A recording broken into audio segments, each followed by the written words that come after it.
Hello. Hi, everyone. My name is Ian. I work for the Central Park Conservancy.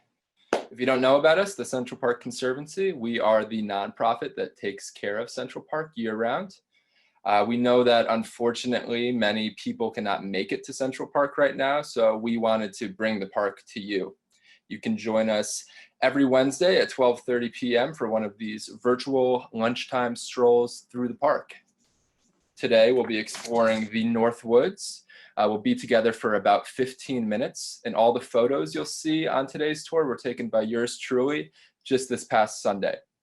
Before we get started, just a little bit of housekeeping. All participants are muted, but you can say hello or drop a comment using the chat feature. There's also a Q&A feature you can use if you have any questions, and my colleagues Juan and Jose will answer those for you. And you'll also be prompted to participate in some polls if you'd like. They'll pop up on your screen and you can answer. They're just a couple fun questions I've prepared. That's all the housekeeping, so we can jump right in to our walk, which, there we go. Here is the big rectangle that we all know and love. This is Central Park from above. I've flipped it on its side so that we can see it all in one slide. On the left side of your screen where my mouse is, this is the southern end of the park. It begins at 59th Street and it extends all the way to 110th Street in the north. And this area circled or surrounded by this rectangle is what we're interested in today. I'll zoom in to show you the northern end of the park in a bit more detail. You can look at the map. I'm most interested in this red dotted line that I've made. This will be our path for today's walk. The big dots are the stops we'll be taking, and we'll we'll start actually, let me show you. This little guy represents us. We're starting at West 100th Street, and we're gonna walk our way up to Harlem Mere.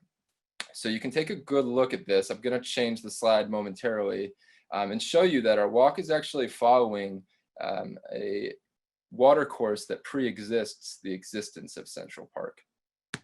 So Central Park was constructed in the mid 19th century, and you can see actually this water course that predates the park called Montaigne's Rivulet more or less follows the path that we'll be taking. It started around 100th Street on the Upper West Side, and it goes northeastwards towards what is now the Harlem Mere. When the park was created, this was dammed up, creating a couple larger bodies of water, such as the pool, which we'll see. And parts of this stream were widened to make it just a better view and a little more dramatic. And this map itself, if you're interested, I took a portion of a topographical map of Manhattan that was created in 1865 by an engineer named Egbert Viele. So you can Google that if you're interested. And I've just kind of outlined where we're walking today so you can get a sense. All right, we're going back to the 21st century now, and we're gonna begin our walk. We're in the middle of the city. We're in Manhattan on West 100th Street.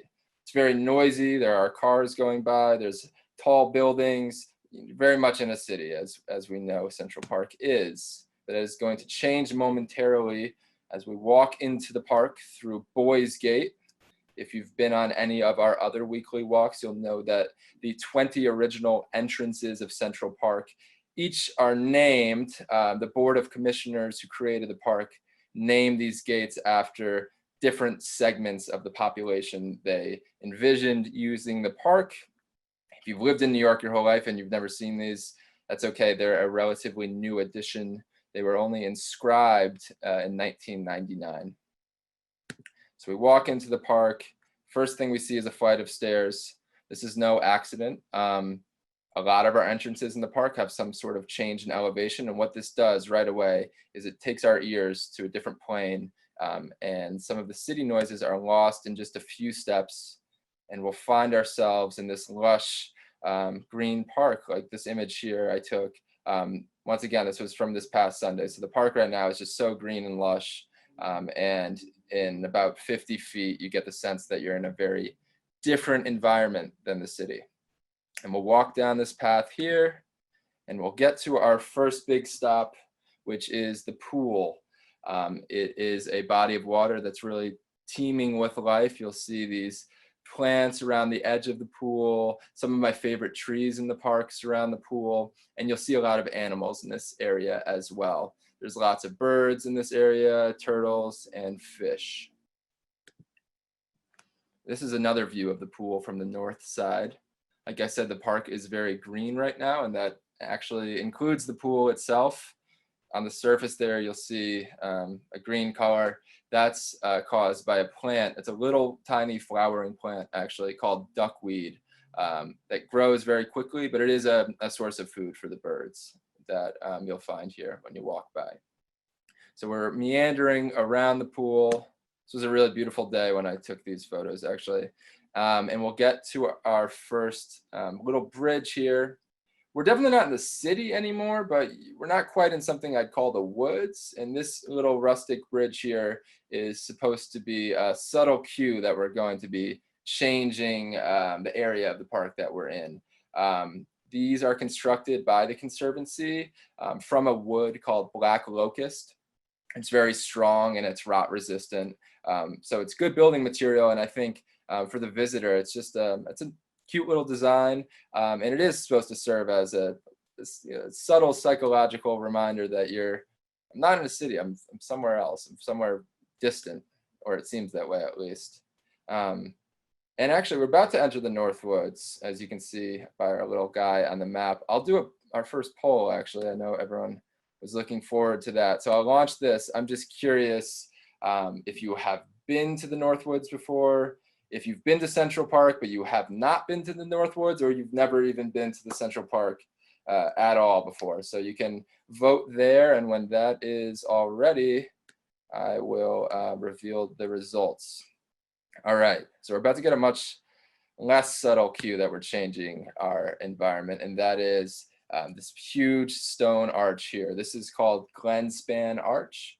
It was constructed in 1865 by architects Calvert Vaux and Jacob Ray Mold.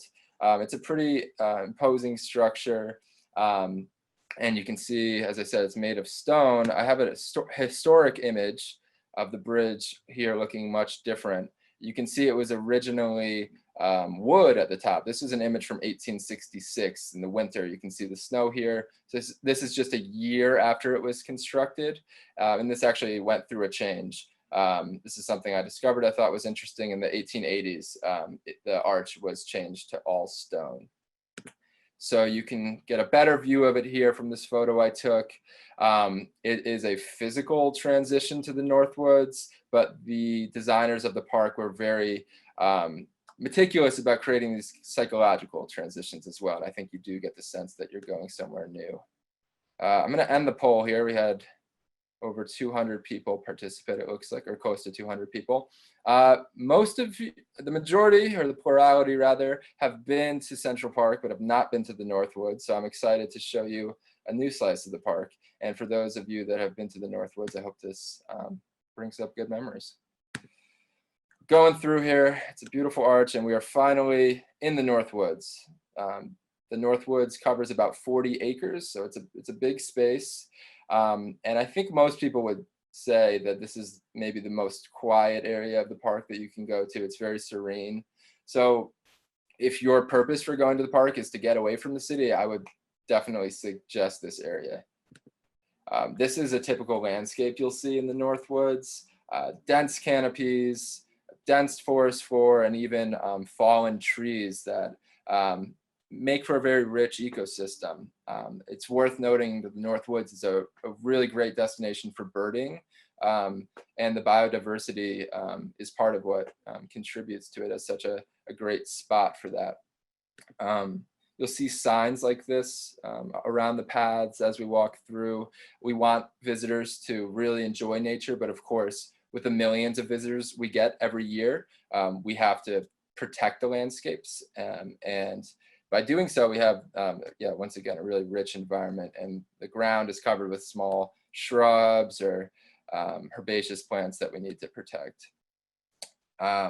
This slide here I included because part of the Conservancy's work over the last few decades to restore the North Woods has been to get rid of invasive species and promote native or at least non-invasive species. So everything's kind of blending together in my photos because it's very green right now. But there are two native plants here. One is sassafras, which is native to Northeast United States, and then a species of sumac that is native to New York as well.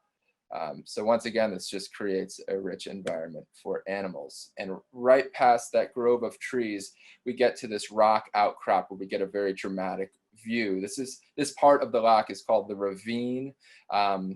And you will see there's actually a big drop, and it's probably like a 15-foot drop into the loch there. So it's this beautiful view. In addition to the view, while we're standing here, we're getting noises of the water rushing by, birds chirping. And when I'm standing in this location, I really get the sense that I'm somewhere like the Adirondack Mountains or the Catskills. And this is exactly what the designers of the park hoped to accomplish. And I think they did a great job because they knew that a lot of people lack the time or the resources to go to one of these places. But I think that you can really get a sense of the splendor of nature when you're in an area like this. We'll keep walking. We get to another one of these rustic bridges. This one in particular was destroyed a few times by falling trees in the last decade. So it's nice to see it's been restored. And in this image, you can get a sense of the craftsmanship that goes into these. And I just think it's nice. Instead of, you can imagine a metal bridge here or even like a chain link fence or something. And this small detail, I think, really just makes you feel like you are in the woods. You'll also see boardwalks like this one here that, once again, it allows you to get close to nature without harming the environment at all. We'll go down this boardwalk and you can see how close we're getting to these trees here and these shrubs that surround us. So in addition to building these boardwalks and the rustic bridges that we saw, a lot of the restoration work that the Conservancy has done has focused on the loch itself. So removing silts, dredging it, allowing it to flow better, and also improving infrastructure such as the pathways in the North Woods, the drainage, and the irrigation systems. I included just one more image of the floor here. I just think it's so spectacular. This is actually in the middle of Manhattan, and it's just such, yeah, it seems like you're in a real forest.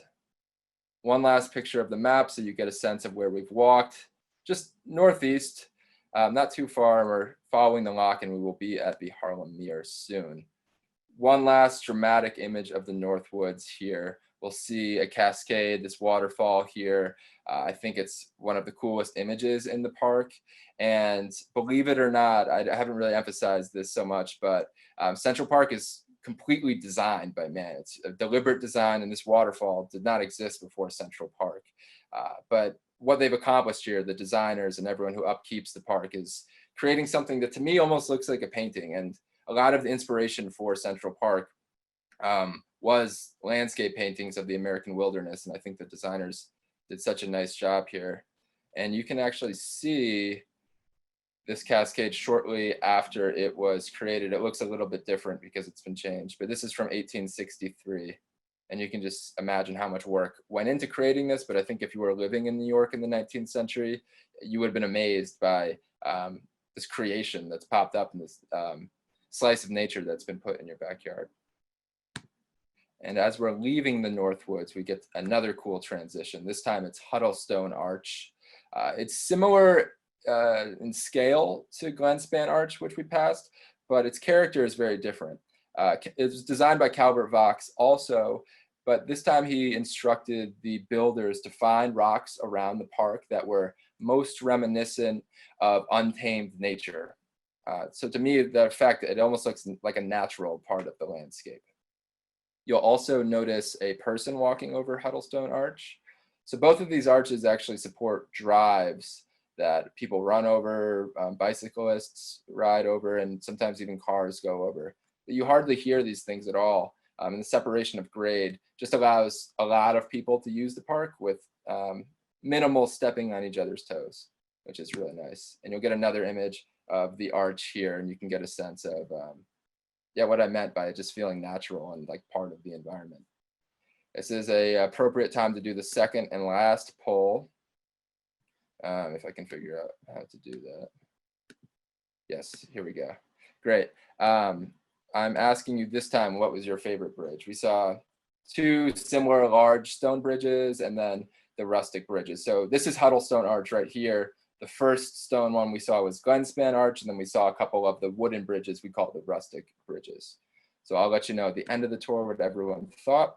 As we're leaving the Northwoods, past Huddle Stone Arch, this is what the designers intended for us to see. This was from sometime in the 19th century. We see the loch meander a bit more and empty into the Haarlem Mere. But today we see a parking lot instead. It's a little less of a nice vista, but that's because this was added in the 1960s. This is called Lasker Rink and Pool. It's a ice rink and swimming pool, which is great because people get to use different forms of recreation in the park. Unfortunately, this summer it was not open because of the public health crisis, but it's worth noting that this is actually going under a redesign that's slated to begin in 2021. So you can check that out online if you're interested in learning more about that. And as promised, we get to our last stop, the Haarlem Mere. If you're wondering what Mere means, it's the Dutch word for lake.